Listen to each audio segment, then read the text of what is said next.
sous les coups de fusil là. Et c'est très très éprouvant de passer là-dedans, parce que là-dedans c'est une sorte de gigantesque théâtre. Et tout est faux. Tout est faux.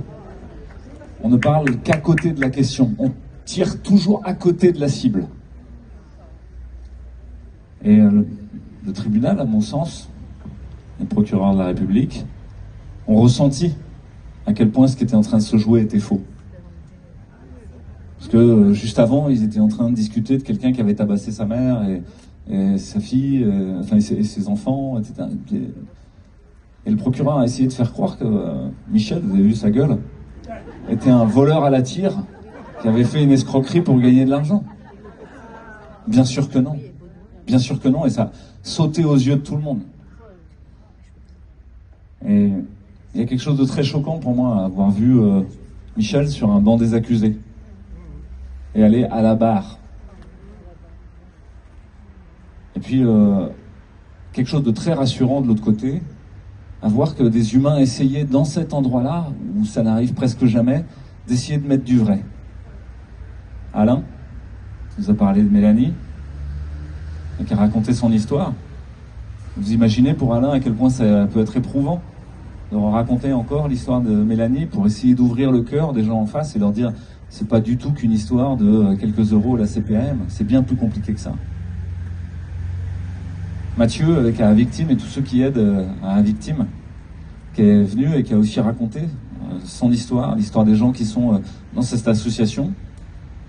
Et puis la chose bouleversante de voir tous ces humains qui aident, ces associations qui se sont créées à victimes, Solid Éclat, ces médecins qui ont accompagné, qui sont autour, qui essayent d'aider à déclarer les événements indésirables. Et on peut imaginer que cette session-là, c'est d'essayer de faire rentrer la vraie histoire du Covid et des vaccinations anti-Covid dans un monde où on continue à faire semblant.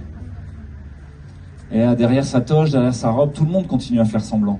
Tout le monde continue à dire rien, il faut taper sur les doigts dessus qui n'a pas respecté la loi du 5 août 2021.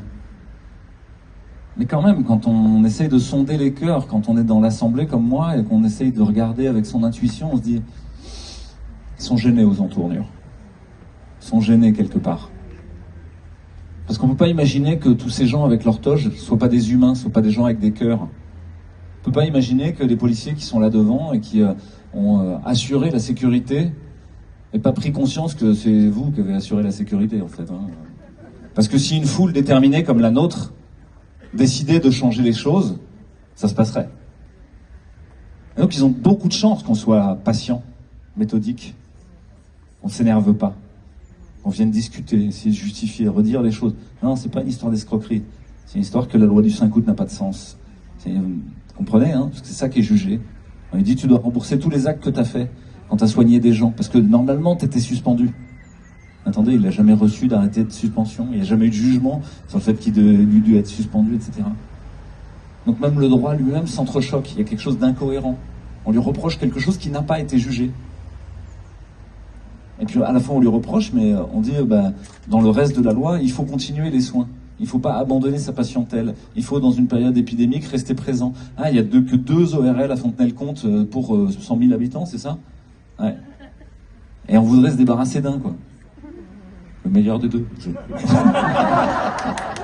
quoi qui l'a dit?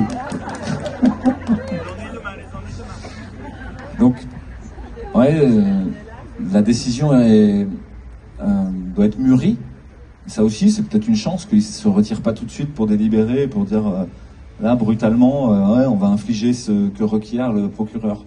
Parce que le procureur, il requiert, je ne sais plus combien, 50 000 €, un an avec sursis et 5 ans d'inéligibilité, 5 ans d'impossibilité d'exercer. Je crois que c'est ça les peines qui ont été requises par la procureure de la République. Et le fait qu'ils se retirent et qu'ils disent on met ça au 11 mai, ça veut dire qu'on a un autre rendez-vous. Il va falloir faire la fête. Ouais. Et là, laisser retomber la pression, serrer Michel dans ses bras, serrer tous ceux qui ont besoin d'empathie et d'affection, montrer que on est des frères et sœurs humains qui se serrent les coudes quand il y en a un qui va pas bien, et puis que cette justice-là, quoi qu'elle tranche, ça changera rien à la réalité de ce qui s'est passé. La réalité de ce qui s'est passé, c'est que Michel Procureur a sauvé la vie d'un certain nombre de personnes. Merci.